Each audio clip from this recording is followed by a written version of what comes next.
Welcome to episode 398 of the Postal Hub podcast. I'm Ian Kerr. Joining me in a moment is Kate Muth, Executive Director at IMAG, and we're going to talk about de minimis in the USA, as well as the changes that are happening to cross-border e-commerce in the EU. So, coming up in just a moment, Kate Muth, Executive Director at IMAG.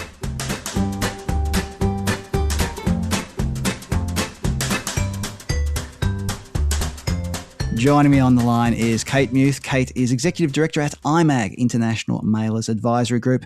And Kate, we've got some breaking news from our friends at CBP, Customs and Border Protection, regarding de minimis and things like that. What's happening, Kate? Yes, lots of breaking news. This is fresh off the press in our what we call our Federal Register. A rulemaking from CBP actually is a couple of things. First of all, there was the indefinite suspension of the de minimis exemption for mail shipments and for all modes of entry into the U.S. So this is an extension of the executive order from last year, as you recall, that ended the de minimis for low-value goods. Now this gets carried out until until de minimis is actually ended by statute through legislation on July 1st, 2027.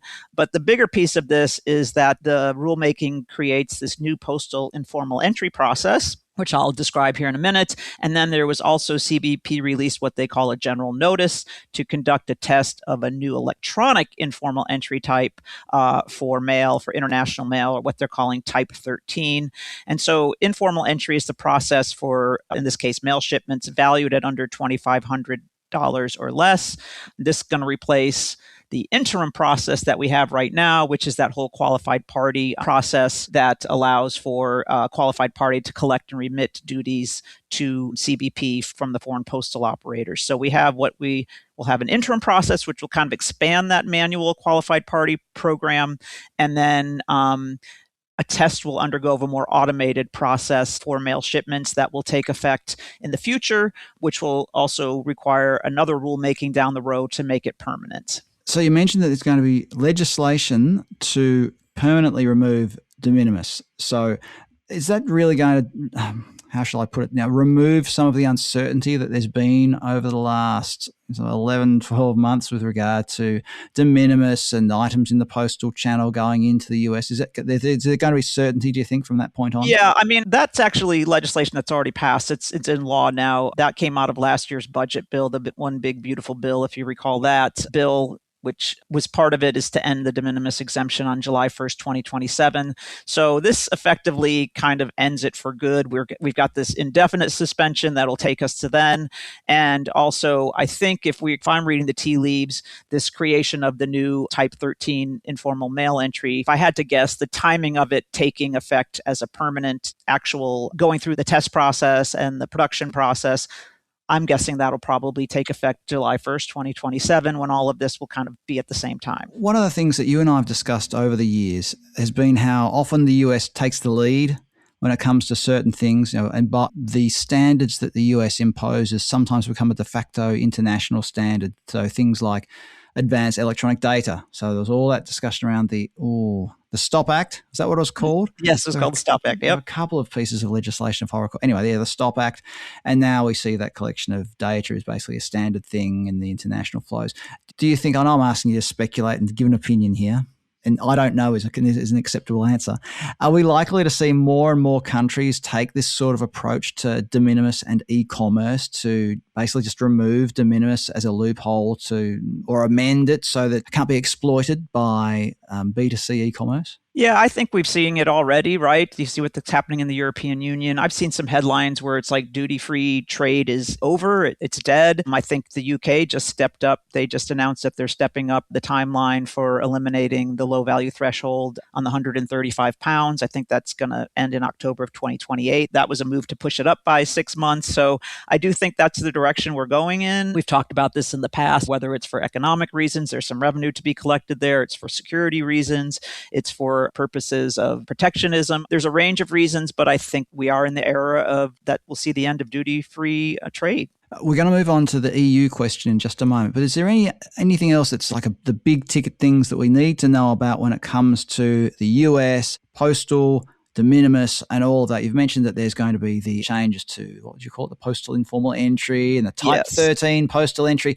I can only remember that to everybody because I've got it written down. But are there any other things there that we really, that we need to know about when it comes to planning for international and the US and things like that? Yeah, let me just give you a little bit of what this informal entry, mail entry type 13 will be and do. I mean, first of all, let's talk a little bit about what's going to happen right now, because it is sort of going to be an expansion of the qualified party program that was created when de minimis ended last year.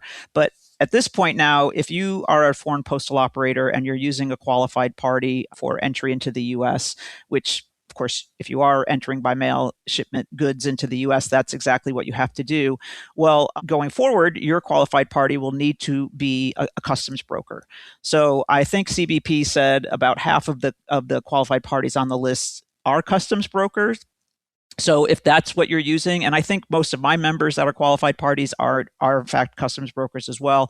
So you need to have a customs broker. They're going to have to include in the data they submit in this kind of ramped up worksheet, which is what is submitted now for collecting and remitting the duties, and it has all of the data in it. So you're going to have a filer code, and you're going to have a bond number. So as a customs broker, they'll need to have a bond. In addition, what is going to be required under this new postal informal entry, and this starts, I think it's July 24th, you will need to also have a 10-digit HTS code. So that's a change. There's going to have to be a 10-digit HTS code, and the foreign post will have to supply a tracking number, which is really just the S10 barcode. It's already collected, but it will have to be part of the data. And one other thing, Ian, just to kind of explain, well, why is all of this going on so quickly? Why do we only have 30 days to get ready for this? Because July 24th is the effective date. It's because, if you will recall, it ties into the whole tariff situation. So just to give a quick little overview here, we have in place right now what's called Section 122 tariffs. And this is a type of tariff that is allowed under the U.S. Trade Act. When the Supreme Court ruled that the IEPA tariffs, or the International Emergency Economic Power Act's tariffs, were unlawful, the Trump administration put in place these Section 122 tariffs, but they are only temporary and they end on July 24th. And so I think what this rulemaking is all about is ensuring that there's customs parity at duties between postal and commercial entries. So in other words, there's no longer a postal benefit. So when the Section 122 tariffs end, the expectation is that the Section 301 tariffs, which is another type of tariff, and they're expected to be expanded, will apply whether you enter by postal or commercial. So right now, postal entry only pays the Section 122 tariffs. If you enter your goods through commercial process, or you use an express consignment operator or another commercial entry, you pay the Section 122, any applicable most favored nation duties, any applicable Section 301 duties. So it's sort of getting rid of this so-called postal benefit through duties. One other question on this before we move on to the EU matter is, what does this mean for those individual consignments? Is there any change there? So if you're sending it to your grandson who's working in the USA, you're sending him a pair of his favorite football club socks. Is there any change there? Or the de minimis exemption is still allowed for gifts, for bona fide gifts. Bona fide gifts are very precisely defined in the statute, but gifts are still allowed. So that sort of C2C gift opportunity is still there. However, gifts do get scrutinized because it is one of those things that people sometimes try to put on in their data to suggest that maybe they don't have to pay the duties, but that is still allowed in an exemption, yes. So if the person who's scrutinizing that gift at the other end supports a different football club, you could be in trouble. Anyway, no, of course not. Let's quickly move on to the EU and what's happening very, very soon with regard to that magical figure of 150 euros being eliminated. Tell us what's really happening there, Kate. In a nutshell, what do the changes mean? And what's happening around transition arrangements and things like that? Yeah, this one, there's just massive upheaval here around this in terms of the outbound shipping. So as you noticed, the 150 threshold for duty, the exemption there will end on July 1st. So duties will be collected on all goods 150 euro or less. There will also be a €3 duty per line item. So what we're dealing with here is which countries will be ready with a DDP solution. If they have that DDP solution, will they still accept the DDU? So, delivered duties unpaid. Are there still going to be options to enter both ways? This is changing daily. We get a daily update from the Postal Service on who's DDP, who's DDU, who's undecided, who's doing a little bit of both. And it literally changes daily. And I'll just explain very briefly why this is such a problem for enterprise shippers. So the big consolidators and those that do entry from the US into the European Union countries. We're hearing right now that a country like Denmark is only going to do DDP. They will not accept DDU. Now, if you're a retail customer going up to the US Postal Service, post office, that's fine. The Postal Service's DDP solution will take care of that. If you're an enterprise shipper where you're selling on one of the big platforms and you use a consolidator that's going into Denmark, for example, well, their contract, their negotiated service agreement with the Postal Service only allows them to send via permit imprint. So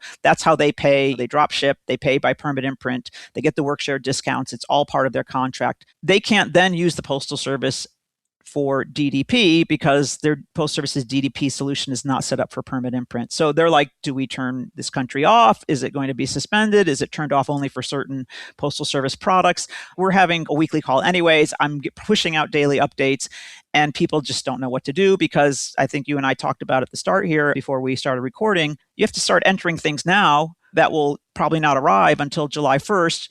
Do the rules apply before it's entered? There's just so much uncertainty. And unfortunately, I think it means folks are going to look for solutions outside of the postal system. Well, we know how we dealt with uncertainty last August, don't we? When de minimis all of a sudden ended, just the tap got turned off.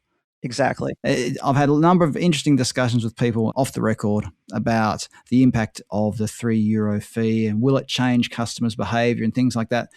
Well, we don't know, but I think it's going to be quite interesting to observe what's happening in cross-border into the EU over the coming weeks as this comes into play. Before we wrap up, Kate, because I know you said you've got a lot on your desk at the moment because of all these changes.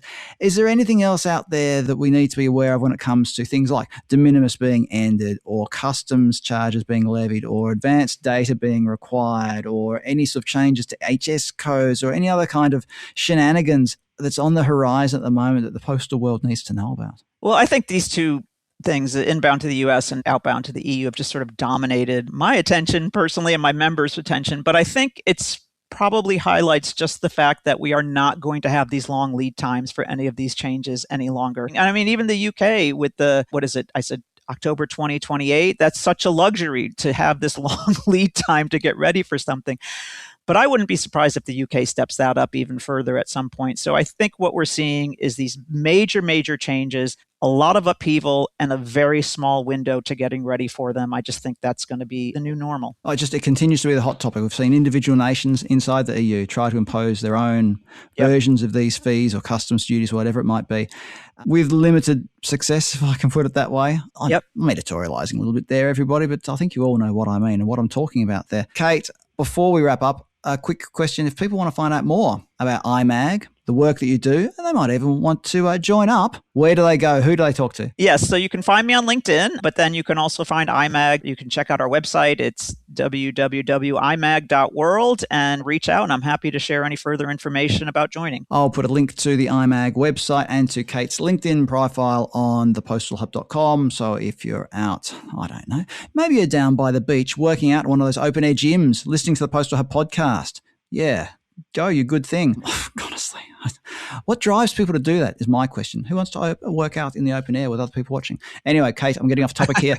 Go to thepostalhub.com, the episode page on there, and you'll find links to Kate's LinkedIn profile and to the IMAG website so you can find out more about all the great stuff that IMAG does. Kate Muth, Executive Director at IMAG, thank you very much for joining us on the Postal Hub podcast today.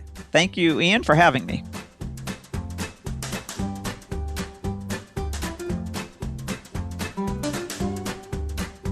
Coming soon on the Postal Hub podcast, Phil Sambrook from Zebra is going to join us to talk about middle mile and last mile success. Associate Professor Helene Buldale-Rye from VUB Mobilise will join us to talk about e-commerce returns. And Gordon Stewart from the Information Factory is going to be coming along very soon to talk. Well, I'm not going to tell you what he's going to talk about. It'll be a surprise. You'll find out when he says it. Make sure you don't miss any of these great episodes coming up. Subscribe to the podcast in your favourite podcast platform, the usual ones, Spotify or Apple Podcasts or the Amazon one or the other one. And that one that you've heard about, about, but you're not really sure about. All of them. Subscribe often, subscribe early, and leave a rating while you're at it.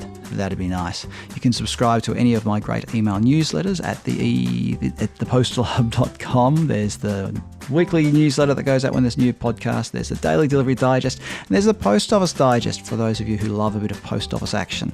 If you want to contact me about anything at all, my email address is ian@thepostalhub.com. I'm Ian Kerr. Thanks for listening in, and I look forward to your company next time on the Postal Hub podcast.